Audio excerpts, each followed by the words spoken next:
Europa, or Jupiter 2, is the smallest of the 4 Galilean moons orbiting Jupiter and the 6th closest to the planet of all the 18 known moons of Jupiter.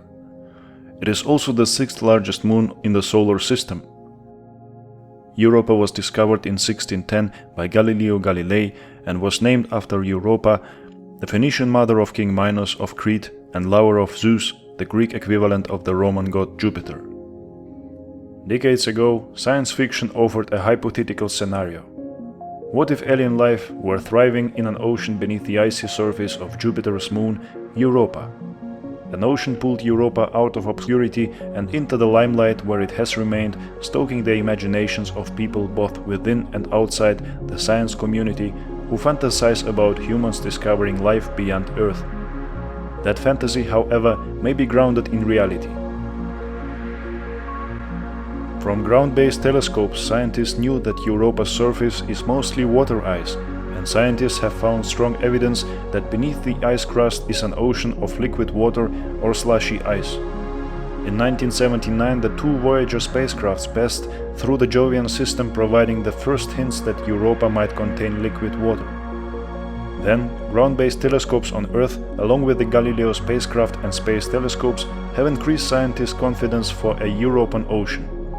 Scientists think Europa's ice shell is 15 to 25 kilometers thick, floating on an ocean 60 to 150 kilometers deep.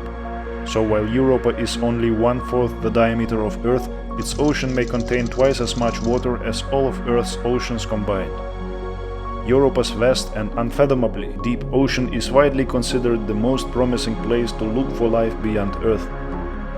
A passing spacecraft might even be able to sample Europa's ocean without landing on the moon's surface, because it is possible that Europa's ocean may be leaking out into space.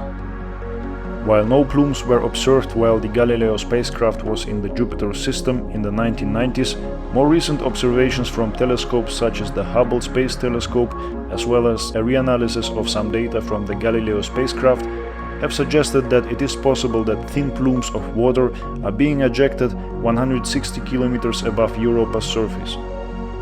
In November 2019, an international research team led by NASA announced they had directly detected water vapor for the first time above Europa's surface. The team measured the vapor using a spectrograph at the Keck Observatory in Hawaii that measures the chemical composition of planetary atmospheres through the infrared light they emit or absorb. If the plumes do exist, and if their source is linked to Europa's ocean, then a spacecraft could travel through the plume to sample and analyze it from orbit, and it would essentially be analyzing the moon's ocean. The Cassini spacecraft performed this feat at Saturn's moon Enceladus, which is known to have an ocean spraying into space. Even if Europa isn't ejecting free samples into space, in 2018 study concluded that samples of Europa's ocean would get frozen into the base of the moon ice shell, where the ice makes contact with the ocean.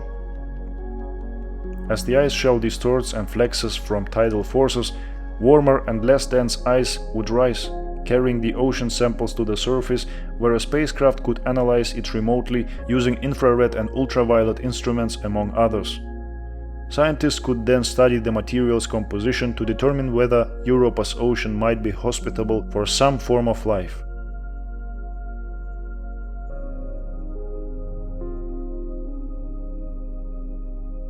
Potential for life.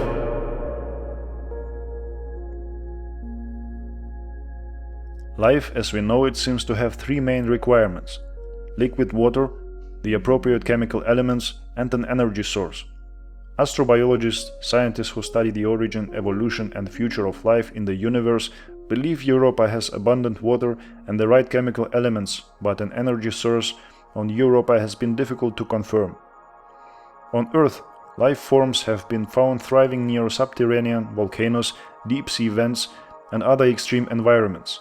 These extremophile life forms give scientists clues about how life may be able to survive beneath Europa's ice shell. If we eventually find some form of life on Europa, or Mars, or Enceladus for that matter, it may look like microbes, or maybe something more complex. If it can be demonstrated that life formed independently in 2 places around the same star, It would then be reasonable to suspect that life springs up in the universe fairly easy once the necessary ingredients are present, and that life might be found throughout our galaxy and the universe. If life were found on Europa, how might it change your view of the cosmos and our place in it?